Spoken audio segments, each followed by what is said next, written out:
Hi! In front of me is Realme 9 Pro Plus, and today I would like to show you how you can change font size on this Realme.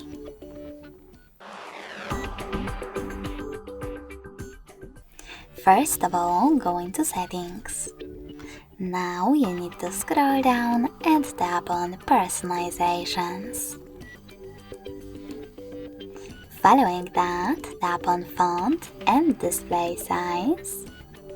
Scroll down and swipe left or right on this font size slider in order to adjust it. You can check out Preview above. When you're ready, save your changes by choosing Apply.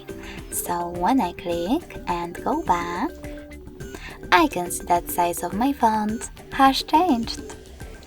Thanks so much for watching. If you enjoyed this video, smash that like button, comment, and subscribe.